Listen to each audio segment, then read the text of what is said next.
नहीं, दूसरे दिन मैं देख रहा था, बड़ी इंटरेस्टिंग खबर आई कि उपनल के लोगों ने मिठाई बाँटी और वो बड़े खुश हो रहे थे कि विधायक साहब लोगों ने अपनी तनख्वाह खुद पे खुद बढ़ा ली। बिकॉज़ इस देश में ये भी बड़ी एक मज़ेदार कहानी है कि सांसद और विधायक खुद ही अपनी तनख्वाह बढ़ा लेते हैं। तो उन्होंने सबको मिठाइयाँ बाँटी और उसके पीछे का दर्द शायद हम लोग समझ सकते हैं, बिकॉज़ वो भी क्या है कि 2 लोग हैं, एक राम, एक श्याम है। राम भी वही काम करता है, श्याम भी वही काम करता है। राम इज़ ये हाइली ये पेड ये एंड ये श्याम इज़ अंडरपेड। ये तो आपने श्याम को इस बात का बहुत दुःख है और शायद मुझे लगता है अपने दुःख को उसने बहुत नहीं, पॉजिटिव तरीके से मिठाई बाँट के दिया ये लोगों बात को। में यदि बहुत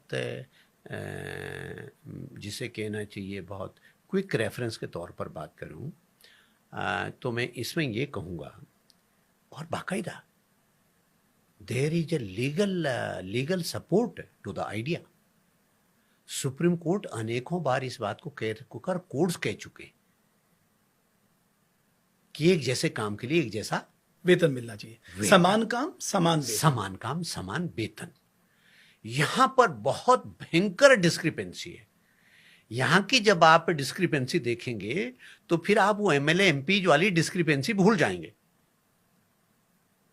उसी काम को करने वाला 1 लाख तनख्वाह पा रहा है और उसी काम को करने वाला 15,000 तनख्वाह पा रहा है। एक 50,000 तनख्वाह पा रहा है, एक 15,000 तनख्वाह पा रहा है।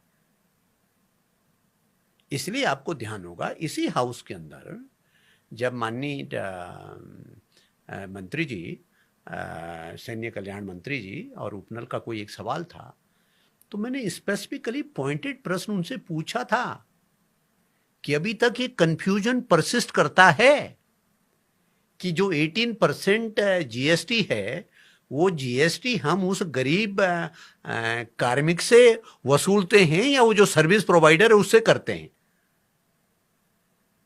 तो यदि भी उनका जवाब था कि नहीं, कार्मिक से नहीं लेते, ऑटोमेटिकली कार्मिक से ही जाता है सर, सर्विस प्रोवाइडर क्यों देगा? लेकिन मेरा ये इस बात में कोई दो राय नहीं है कि हमने देखो, एक तो हमने कार्मिक ऐसे रख लिए कि भाई हमने कहा भाई चलो यार आप 15 दिन के लिए किसी काम के लिए हमने रख लिए, हमारे 15 दिन का काम था उसको रख लिए। किसी को कहा भाई 10 दिन के रख लिए, निकाल हो गया। किसी को कहा 20 दिन के लिए, तो भाई हो गया। उनको आपने वेजेज, मिनिमम वेजेज वगैरह दिया, मिनिमम वेजेज एक्ट है फलाना, उसमें वो तो पालन आपको उसमें भी करना पड़ेगा, मिनिमम वेजेज एक्ट हो गया। लेकिन जो लोग आपको 5-5, 10-10, 15-15 साल कर रहे हैं, तो आई थिंक उनको तो कहीं ना कहीं रेगुलर कर्मचारियों के साथ पैरिटी जैसे लाने की आवश्यकता महसूस। मैं आपको एक और एग्जांपल देता हूं। मैंने शब्द, आई एम वेरी केयरफुल कि मैं थोड़ा सा शब्दों के मामले में, चयन के मामले में, क्योंकि मीनिंग इसके अलग अलग हो जाता है। मैं आपको एक एग्जांपल देता हूं। जैसे 2007 में कुछ सेल टैक्स के लिए आउटसोर्स से कर्मचारी रखे गए। अभी मैं देख रहा था इस साल में उनको निकाल दिया गया। अबाउट 133, कुछ यहाँ से थे, कुछ वहाँ से थे। अब आप सोचिए वो 50 साल की एज के आसपास होंगे।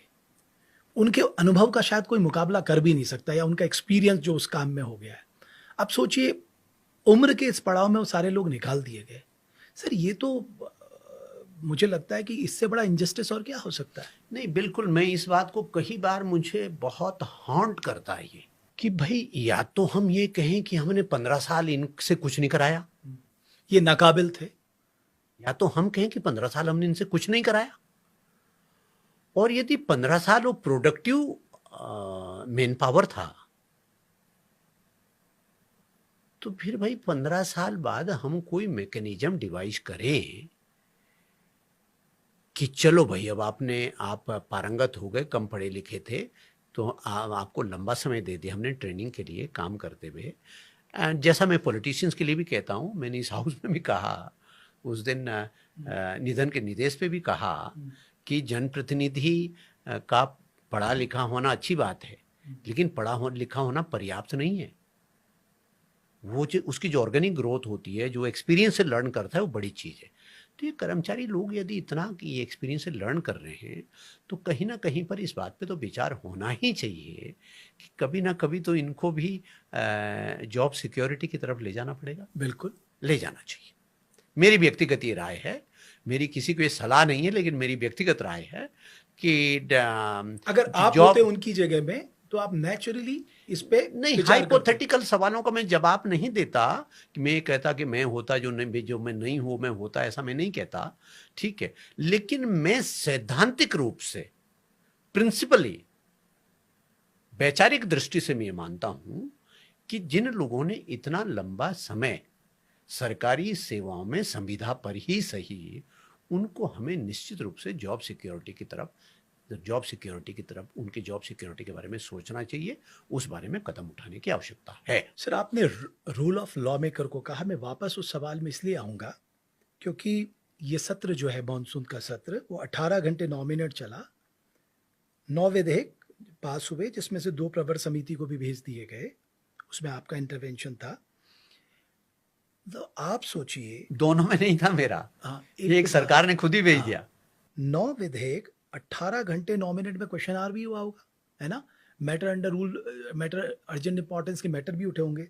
तो साहब, आपने जो विधेयक पारित किए उसमें कोई डिबेट नहीं, कोई डिस्कशन नहीं, तो फिर विधानसभा होने का मतलब क्या है? लॉ मेकर होने का मतलब क्या है? फिर लॉ मेकर की ड्यूटी क्या है? ये तो हमेशा बड़ा सवाल रहता ही है। नहीं तो ये तो बड़ा दुर्भाग्य है कि विधानसभा में इंपॉर्टेंट लेजिस्लेचर में डिबेट और डिस्कशन पर्याप्त ना होना, ये तो एक बहुत खतरनाक स्थिति है, और ये प्रेसिडेंस बड़ा खतरनाक बनेगा। ये तो और एवरेज हाउस कितना चल रहा है सर? 13, 14, 15, मैक्सिमम अगर किसी साल चला गया 16। ये एवरेज हाउस की स्थिति है। ये अपने आप में दुर्भाग्यपूर्ण है।